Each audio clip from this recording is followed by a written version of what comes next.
اور جذبات کی پوٹلی کو نا یہی سوال مجھے تنگ کرتا ہے کہ سمندر میں اچھال دو، اور صرف انہوں نے میرے ساتھ ایسا کیوں کیا؟ دماغ کا استعمال کرو، بھی ان کو اپنے اس محرومی کے لیے کہہ تو تم ٹھیک رہی ہو، آخری غلطی سمجھ کے تمہیں زین کا چہرہ دیکھتی ہوں نا مجھے غصہ آنے لگتا ہے اپنے، اور تم اسے میری آخری وارننگ سمجھنا، اسے کو نا ذرا قابو میں رکھو، اپنی اوقات میں رہو، باقی سارے بچوں کی طرح نارمل بچپن کرنا ہی ہونا واپس وہیں پہنچا دوں گے۔ السلام علیکم ناظرین، مفاد پلس ڈرامہ کی نیکسٹ ایپیسوڈ میں دیکھیں گے کہ مہرو اپنے گھر جاتی ہے اور اپنی ماں کو کہتی ہے کہ میرے سے نہیں اب زین کے ساتھ رہا جاتا، اور آنٹی کو دیکھو، زین کی ماں تھی مجھے باتیں سنا رہی تھیں اور کہتی میں اس کا خیال رکھوں یہ وہ، تو مہرو کی ماں کہتی ہے کہ ٹھنڈا کر کے کھاؤ، یہ نہ تمہاری جلد بازی نہ ہاتھ میں کچھ بھی نہ آئے، اس لیے نا دماغ سے کام لو۔ تو مہرو کہتی ہے کیا دماغ سے کام لو، میرے سے نا اس پاگل زین کے ساتھ رہا جاتا، میں اس کی شکل دیکھتی ہوں مجھے غصہ آتا ہے صحیح۔ تو اس کی ماں کہتی کنٹرول، ورنہ عالیہ بھی کوئی کام نہیں ہے، 2 منٹ میں تمہیں وہاں سے چلتا کر دے گی، پھر فائدہ کیا ہوگا اس سے شادی کرنے کا جس سے عیاشی کے لیے شادی کی ہے۔ تو مہرو کہتی ہاں اماں تو ٹھیک کہہ رہی ہے، غور کرتی ہوں میں اس بات پہ۔ ادھر ہادی زارا سے ملنے پھر پہنچا اور اسے سمجھاتا ہے اس کے باپ کو لے کے کہ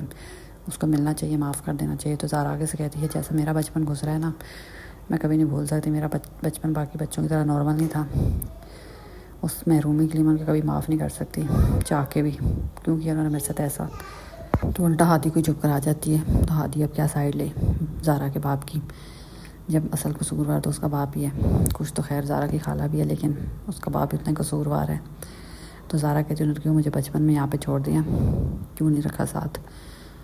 یہ چیزیں میں سوچتی ہوں نا ان باتوں کے بارے میں تو میرا دل نہیں کرتا ان سے ملنے کو، نہ بات کرنے کو، اور نہ ہی اب میں کبھی ملوں گی، ایک دفعہ تمہارے کہنے پہ مل لی ہے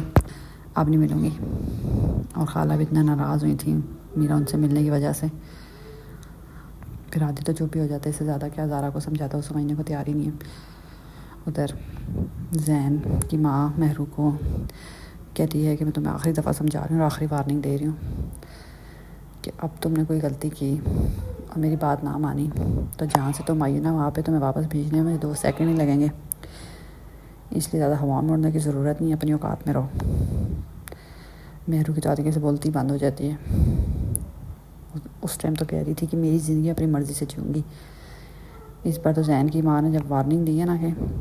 اگر میں اس گھر میں لا سکتی ہوں نا تو اس گھر سے نکال بھی سکتی ہوں،